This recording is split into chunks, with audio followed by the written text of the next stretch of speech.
পুরুষ বলতে লজ্জা লাগে না যে আমরা পুরুষ। কেন লজ্জা লাগে না জানো? কারণ তোমরা কলা গাছ ফাইরা বাইরেছ। তোমাদেরকেও যে কোনো মা গর্ভে ধারণ করছে তোমরা ভুলে যাও। মানুষ রূপে তোমরা জানোয়ার। নহিলে যে তোমার বোনের বয়সী, যে তোমার মায়ের বয়সী, তুমি তাকে ধর্ষণ করতে পারতা না, তাকে তুমি শোষণ করতে পারতা না। কোনো বাবা মা যেন নিজের মেয়েকে বড় ছেলের কাছে বিয়ে না দেয়। বড় ছেলের বউরা কখনোই সুখী হয় না। তাদেরকে স্বার্থের জন্য ব্যবহার করা হয়, তাদের সবসময় অবহেলাটাই দেওয়া হয়, ভালোবাসা না। রাজত্ব করে তো তারা, ছোট ছেলের বউ যারা। কেন বললাম? এটাই সত্য। তারাই প্রত্যেকটা মুনাজাতে থাকে, আর বড় ছেলের বউরা অভিশাপে থাকে, অবহেলায় থাকে। মিলিয়ে নেবেন। পানিতে যেমন ঢিল মারলে পানি আপনাকে ঢিল মারবে না, ঠিক তেমনই আজকাল মানুষ আমাকে নিয়ে অনেক কিছু বলতেছে, তাতে আমার কিচ্ছু যায় আসতেছে না। কারণ জানেন কি? আমার গায়ের চামড়া মোটা, আমি গন্ডারের চামড়া দিয়ে তৈরি। কারণ কি জানেন? রাস্তার কুত্তা তো ঘেউ ঘেউ করবই, আমিও কি কুকুর হব? তোমাদের কিসের রূপবতী, কিসের গুণবতী, কিসের মায়াবতী? ভাগ্যবতীর কাছে এরা সবাই হেরে যায়।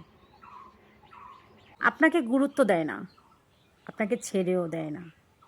এই সম্পর্কের নাম কি?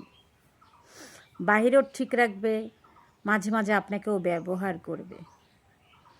এটা কি সম্পর্ক? নিকৃষ্ট মনের মানুষের পক্ষেই এটাই সম্ভব। তো অবশ্যই আপনার জীবনের মূল্য আছে, আপনার সময়ের দাম আছে। সে আপনাকে না ছাড়লেও আপনিই তাকে ছেড়ে আসেন। যে আপনার সম্মান করে না, আপনাকে ভালোবাসে না, মিথ্যা ভালোবাসায় জীবন চলে না। আমি খুব কাছ থেকে দেখেছি, পরিবারের যেই ছেলেটা সবার স্বপ্ন পূরণ করে, সবার জন্য বিনা স্বার্থে তাদের পিছনে টাকা খরচ করতে পারে,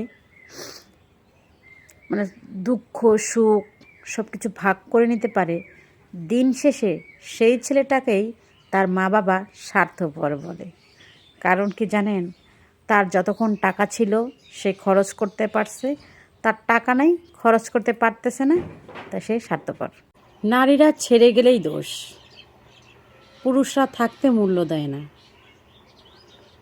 অনেকেই বলে মেয়েরা নাকি ছলনাময়ী। আমি বলবো, পুরুষ তুমি শান্ত মস্তিষ্কের নিকৃষ্ট খুনি। তুমি তাকে তিলে তিলে খুন করেছ, তাকে তুমি বেশি অবহেলা দিয়েছ। যেখানে ভালোবাসা দেওয়ার কথা সেখানে তুমি দিনের পর দিন তাকে ব্যবহার করে গেছ। একজন সফল স্ত্রী হতে গেলে সপ্তাহে একবার হলো স্বামীর মানিব্যাগ থেকে টাকা চুরি করতে হবে। কেন বললাম জানেন? স্বামী যখন বিপদে পড়ে, স্বামীর যখন কোনো সমস্যা হয়, তাকে কোনো ব্যাংকই লোন দেয় না এবং তার পাশে দাঁড়ায় না। একমাত্র স্ত্রী নামের বিশ্ব ব্যাংকই টাকা ধার দিয়ে থাকে এবং টাকা তাকে দিয়ে থাকে তার বিপদের সময়। তাহলে একটা কথাই বলবো, আমরা স্ত্রীরা স্বামীদের জন্যই করি। আছে একজন সমাজের একটা নারীর জন্যই অনেক নারীর বদনাম হয়। তা আমি বলবো, সব নারীকেও এক পাল্লায় মাপবেন না ভাই। আমরা স্ত্রীরা স্বামীর জন্যই করি, সংসারের জন্যই করি। আর সবাইকেই বলবো অবশ্যই টিপসটি মেনে চলবেন। আর আমাকে আবার কমেন্ট বক্সে এসে বলবেন না চুন্নি আপু। আমাদের মেয়েদের জীবনটা আসলেই অদ্ভুত। গেছে রমজানে আমি আমার মায়ের সাথে ইফতার করছিলাম, আর এই বছর আমার মা আমার পাশে নেই। এই রমজান মাসে যদি তুমি অন্যের গীবত গাওয়া বন্ধ না করতে পারো, তাহলে বুঝে নিবা নিঃসন্দেহে তুমি শয়তানের লিডার। আমাকে শান্ত ভেবে ভুল করো না, ভেবো না আমি দুর্বল। বুঝতে পারছো? আমার ক্ষতি করার আগে দুইবার ভেবে নিও। আমি কিন্তু পুরাই নোয়াখাইল্লা। বিসমিল্লাহির রহমানির রহিম।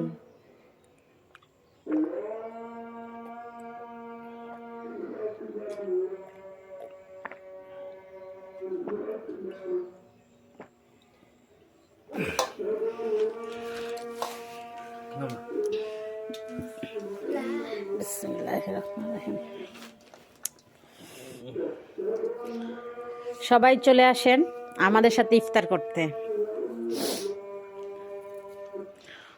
আমরা শো অফ করি না, আমরা মধ্যবিত্ত ভাই, যেটা আছে আল্লাহর কাছে লাখো লাখো শুক্রিয়া। সবাই চলে আসবেন। এই যে পুরা ফ্যামিলি নিয়ে বসছি, আমার ফ্যামিলি তো খুব ছোট, সবাই জানেন। সবাই চলে আসবেন ইনশাল্লাহ। কষ্ট সহ্য করার ক্ষমতা আছে, কিন্তু অপমান নয়। ধন্যবাদ। এই রমজান মাসে ইফতারের পর নামাজ পড়ে নিজের স্ত্রীকে নিয়ে বুকে জড়িয়ে শুয়ে থাকবেন, সারাদিনের ক্লান্তি মুছে যাবে। কিন্তু একটা ব্যাপার আছে, বউটা নিজের হতে হবে। ইচ্ছেগুলোকে স্বাধীনতা দাও, উঠতে দাও আকাশে। লোকের কথায় কান দিও না, সে তো রোজে উড়ে বাতাসে। রোজা রেখে বেশি বেশি ইস্তেগফার করবেন, আস্তাগফিরুল্লাহ ওয়া আতুবু ইলাইহি। চেষ্টা করবেন দিনের মধ্যে 100 বার পড়ার জন্য। আপনি যদি কোনো গুনাহ করে থাকেন, আল্লাহ বলছে যে বেশি বেশি ইস্তেগফার করবে, আমি তার আমলনামায় সওয়াব লিখে দিব।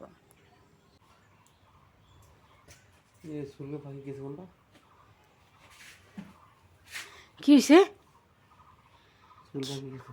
তো পাকবো না, মাইয়া বিয়ে দেওয়ার বয়স হয়েছে, চুল পাকবো না? কি পাকবো? আমি তো জীবনে মাথা আছড়াই না। জীবনে না আশ্রাও, তার আশ্রান লাগবো। বিয়ে নি পাগল করবা না পাকা চুল দিয়া।